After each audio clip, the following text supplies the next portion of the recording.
दैनिक भास्कर अखबार चलाने वाली कंपनी डीबी कॉर्प ने अपने नतीजे पेश किए और आपको बता दें कि कंपनी की बिक्री में जहां 13% का उछाल देखने को मिला, वहीं मुनाफे में 21% की बढ़त दर्ज की गई है और काफी अच्छे सेट ऑफ नंबर्स यहां पर कंपनी ने पेश किए हैं। नतीजे को कहां से मदद मिली है, इस पर बात करने के लिए हमारे साथ जुड़ रहे हैं कंपनी के director Girish Agarwal. Girish, good morning, स्वागत है आपका CNBC आवाज पर।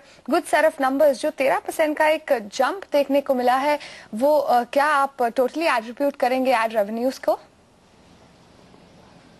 आई थिंक जो हिंदुस्तान में थोड़ा सुधार हो रहा है, जो कंजम्पशन बढ़ रहा है, जो गवर्नमेंट की पॉलिसी से एडवांटेज हो रहा है मार्केट को, ये उन सब का नतीजा है। क्योंकि हमने देखा कि जो 13% हमारा लास्ट तिमाही में आया था, इवन जो अप्रैल और मई का महीना जा रहा है उसमें भी ये ग्रोथ कंटिन्यू है। तो इस तरह का माहौल रहा तो मुझे लगता है कि नंबर और आगे मजबूत होना चाहिए। तो क्या आप सजेस्ट करेंगे कि ये नंबर सस्टेनेबल लग रहा है FY14 के लिए, पूरे ईयर के लिए, और साथ ही अगर आप एबिटा पर भी नजर डालें उसमें भी अच्छी खासी जंप है, तो ये नंबर सस्टेनेबल लगेंगे आगे के लिए भी?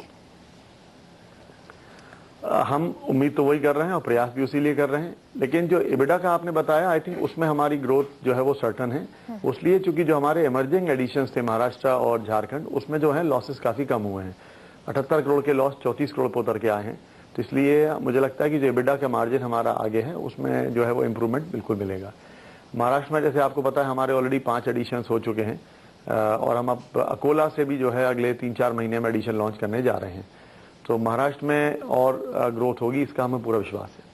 बिल्कुल, लेकिन जिस तरह से आपने कहा कि यहाँ पर गवर्नमेंट स्पेंडिंग गिरीश ऑब्वियसली बड़ी है और कंजम्पशन को इससे एक बूस्ट मिल रहा है, क्या लग रहा है इंडस्ट्री में इसके बाद एक स्टैग्नेशन देखने को मिल सकता है? लेकिन क्या बॉटम आउट हो चुके हैं यहाँ से अब ग्रोथ?